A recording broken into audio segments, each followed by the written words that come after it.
What's up, guys? One Koala Man here, bringing you episode number 10 of our fairy tale reviews. And there's not much to really say right now, so let's get this mother underway.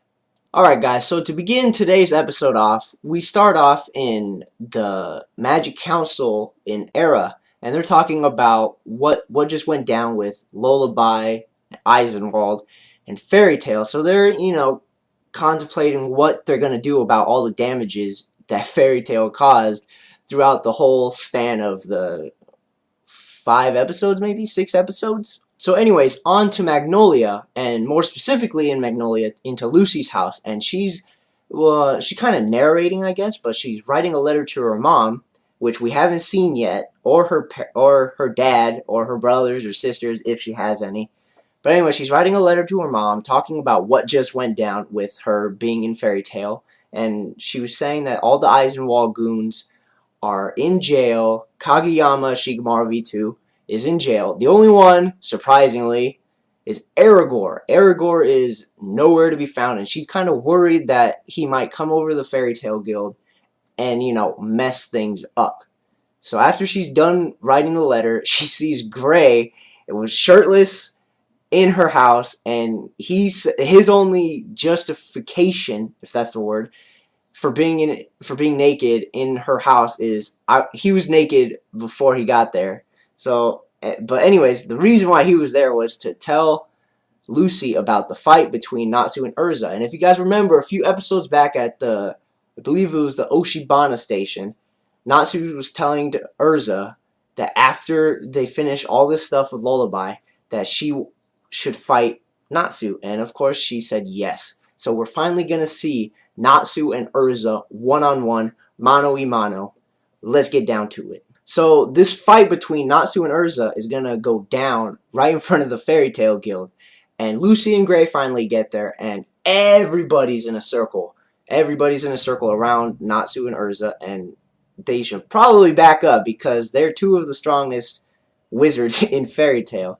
And speaking of strongest wizards in Fairy Tale, Erza is in fact the strongest female in Fairy Tale, but Gray and Natsu, who we thought might have been the strongest, are not the strongest. The two strongest that we've been told about right now are Loxus, who is legit, and I will get to him later in the episode, and Mystigan, who is, as you could probably tell from his name, mysterious, very mysterious guy. But anyways, so we're getting down into this fight. Natsu and Erza are doing their thing. Erza actually re-equips into an armor called the Flame Empress armor, and what it does is it suppresses the fire magic that Natsu uses, and he got actually really excited about that, so he can, let loose all over Erza. And so they're fighting. It's actually a pretty, good fight. Of course, Gray doesn't like it, but, Gray, whatever. And they're going back and forth, and then a lady who happens to be a frog, so a frog lady comes, and she kind of ruins the fight, like right when it was about to get to the meaty part. And she comes, and she's actually arresting Erza. Of all people, Erza she's arresting. Why she's arresting her? I'll tell you why. She's arresting Erza because, well, at least, I think she's a her. I don't know if she's a her or not. The frog lady. But anyways, she's arresting Erza because of the massive damage of property that Fairy Tale has done during the whole, 6 episode or 7 episode, hiatus with the Lullaby. So after the fight and after Erza gets arrested, we get a little short clip of what's happening in the Fairy Tale Guild, and everybody's grouped up together, and Natsu happens to be... Someone turned Natsu into a lizard, or salamander to be more exact, and they turned him into a salamander and put him inside of a cup because they absolutely knew he was going to try and save Erza, because he's the hero and he's got to save the damsel in distress. And in this case, Erza is the damsel in distress. So, what's Natsu gonna do? But anyways, moving on from the Fairy Tale Guild and Natsu being inside of a glass, we move on to the equivalent of the Supreme Court, and it is called the National Council, but the Fiore branch. And what that is like I just said, the equivalent to the Supreme Court in the U.S. And in the corridors, the Frog Lady and Erza are walking down, ready to go inside of the courtroom. If that's the word, I don't know. If that's not the word, I apologize. And the blue-haired guy with the birthmark or tattoo or whatever it is, he comes, and he's actually a hologram, of course. Everybody's a hologram, because they don't feel it's important to come to this, which is actually really important, because Erza's getting arrested. But anyways, he comes in, and we find out that his name is Seagrain. And Seagrain is apparently evil, according to Erza. And so he talks to Erza privately and says, "You better not say anything about you-know-what." So I'm like, are you serious? They're in cahoots with each other? I don't know what he's talking about. I'm sure you guys don't know what he's talking about, but seeing how that happened, I know we'll find out eventually what you-know-what is. So, I hope it's something good. I hope it's something good, honestly. But it's probably not, seeing how Erza thinks that Seagrain is evil. But anywho, we get that trial underway. So again, we abruptly get bounced back from the storyline back to Fairy Tail, which I guess is part of the storyline. But it turns out Natsu was not that salamander. It was Macau. And Macau was actually playing Natsu pretty well. And then, for some strange reason, I don't know what he did. I honestly don't know what he did to blow his cover, because he was honestly doing pretty good. And then Makarov zapped him. He turned back to Macau. And turns out Natsu, of course, did go to the Fairy Council, or not Fairy Council, Magic Council trial. And he barged into the doors saying that Natsu was claiming to be Erza. He was dressed in pots and pans. He put a red hair wig on, and he was just blowing stuff up, claiming that he was Erza. And Erza was getting mad. Oh, wow. She was getting mad. And then turns out they get sent away. Natsu and Erza get sent away to a jail cell.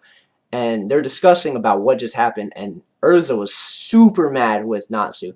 And she was explaining that they only arrested her as like a cautionary thing. Because the Magic Council apparently gets a kick out of doing this.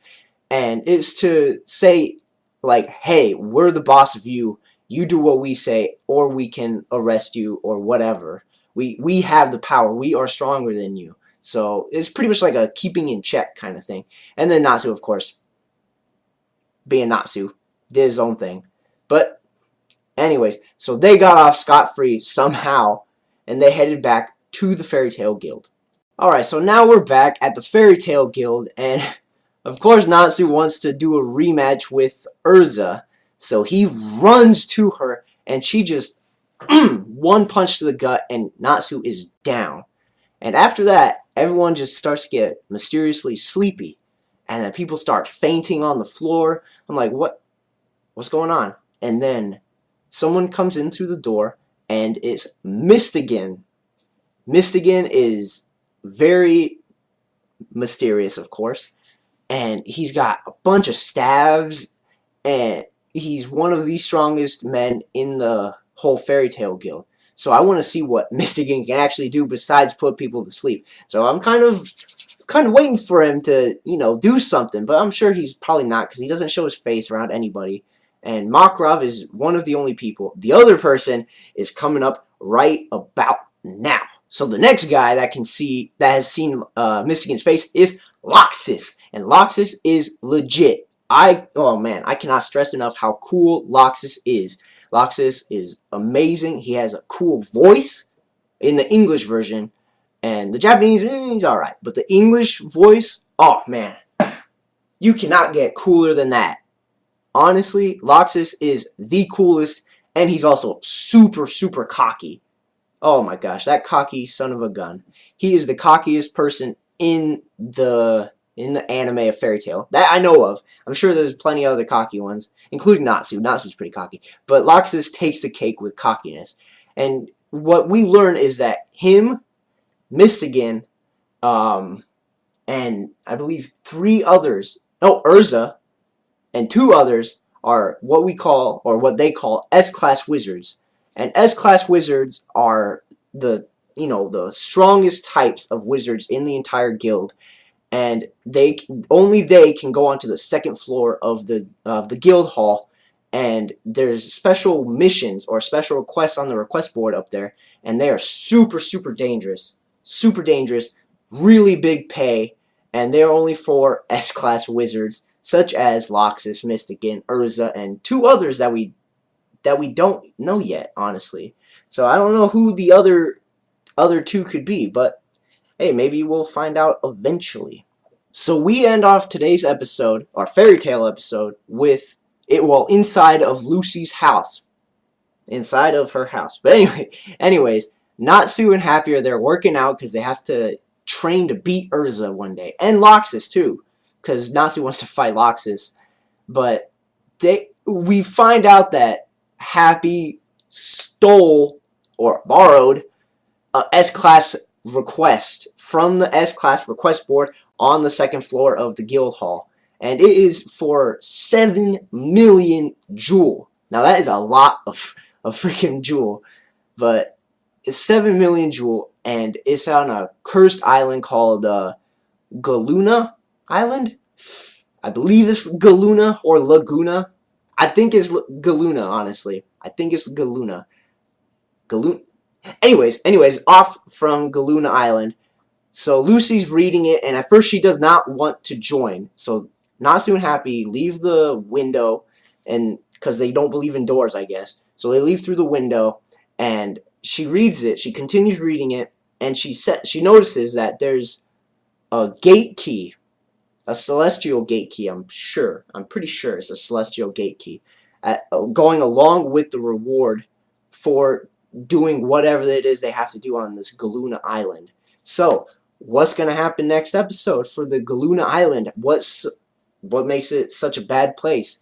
And I don't know, but we'll see next time. Alright guys, you already know I don't like to leave off the episode without a question of the day. So today's question of the day is pertaining to Erza's Flame Empress armor. And for you guys, if you guys had the power to requip, what elemental armor would you use, and what would the purpose be? For me, I would do Water Empress armor, Water Emperor armor. Let me have the ability to go underwater, breathe underwater, suppress water magic, of course, and all that good stuff with water.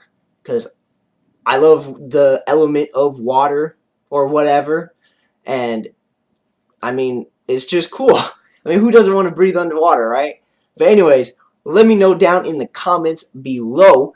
And also, oh man, my notes fall. My notes fall so much, guys. You don't know how much my notes actually fall. I have them leaned up against the computer. That way I can, look back and forth between my notes and you guys and the recording itself.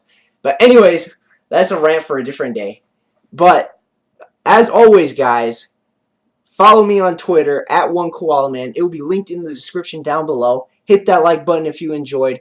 Put the comment down of what elemental armor, I'm tripping over myself here, what elemental armor you would like to have and what it would do. And get in the discussion about this episode in the comments down below. Let's see, what else? Subscribe if you're new to this channel. Share to your mama, share to your mama's friend, share to your mama's sister, share to your sister, share to everybody you know. And as always, guys, as always, keep it cool.